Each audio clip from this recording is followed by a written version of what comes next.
हमारे साथ इस वक्त आईसीसी के एम्पायर अनिल चौधरी मौजूद हैं।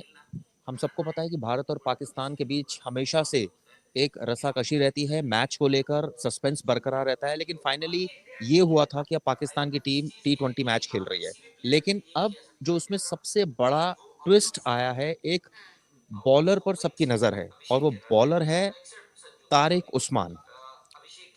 आप ये देख रहे हैं फुटेज में किस तरह से तारिक उस्मान बॉलिंग करते हैं। वो थोड़ी देर के लिए रुकते हैं और फिर बॉल फेंकते हैं। तो तारिक उस्मान का जो ये एक्शन है, इसको लेकर अब तमाम सवाल खड़े हो रहे हैं। क्या कानून है, क्या कानून कहता है?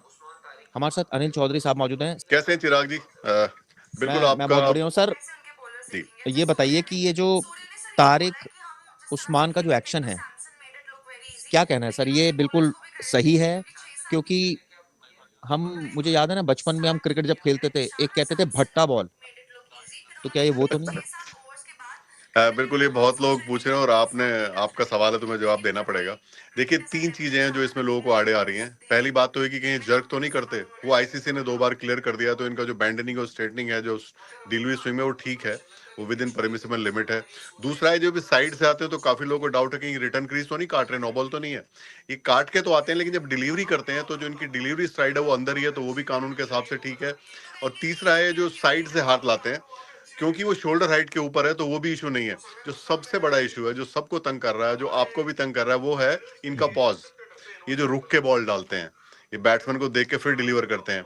लेकिन क्योंकि ये सारी बॉलें एक ही तरह से करते हैं, तो जो एग्जिस्टिंग लॉ है उसके हिसाब से कोई प्रॉब्लम नहीं है। प्रॉब्लम तब होगी जब ये बीच में कोई बॉल बिना रुके डाल देंगे, या कोई बहुत ज्यादा रुक के डालेंगे, जबकि इनका ड्यूरेशन 2 एक्शनों में बहुत ज्यादा अलग होगा। तब बल्लेबाज को हटना पड़ेगा। वो हटेंगे, रिसीव नहीं करेंगे, तो फिर शायद एम्पायर इंटरवीन करेंगे। क्योंकि सब बल्लेबाज भी सीधा सीधा खेल रहे हैं, बल्लेबाज की रिएक्शन नहीं आ रही, बल्लेबाज पवेलियन में जाके बल्ला फेंक रहे हो, जैसे ऑस्ट्रेलिया वाले टूर्नामेंट में आपने देखा था।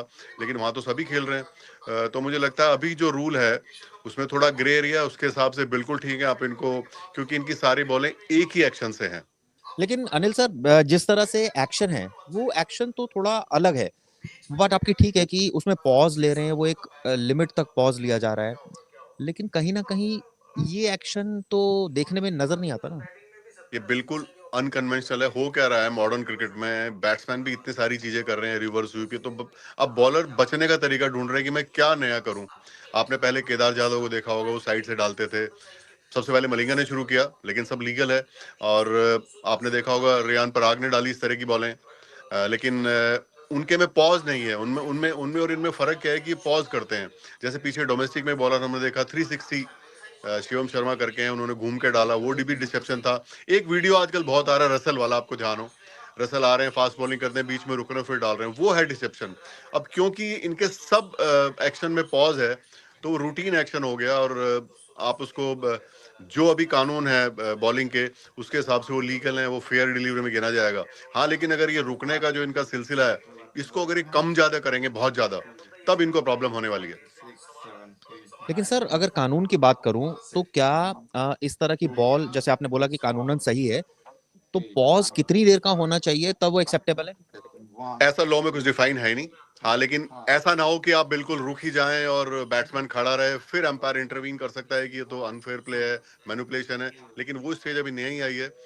कल को हो सकता है ये बात इतनी डिस्कशन में आए, कोई नया लॉ में रीनरेट करें कोई चीज, लेकिन अभी जो रूल्स हैं उनके हिसाब से फेयर हैं। और अभी मुझे नहीं लगता कोई इनकी फेयरनेस में कोई प्रॉब्लम है, क्योंकि सब बॉलों पे एक ही एक्शन है। ये सबसे बड़ी एक इशू है जो जो लॉ के हिसाब से ठीक है। सर, कल मैं मैच देखने गया था और मैंने नामीबिया की टीम भी देखी थी। वहां भी एक प्लेयर था जो मतलब पूरे आर्म को ऊपर से करके बॉल नहीं कर रहा था, वो भी साइड से कर रहा था इस तरह से। तो ये तो अब देखने को मिल ही रहा है अब तो। देखिए, वो इरेस्मस उनका नाम है, और मैं आपको बता दूं, वो मरे इरेस्मस जो एम्पायर है, उनके सगे भतीजे हैं वो।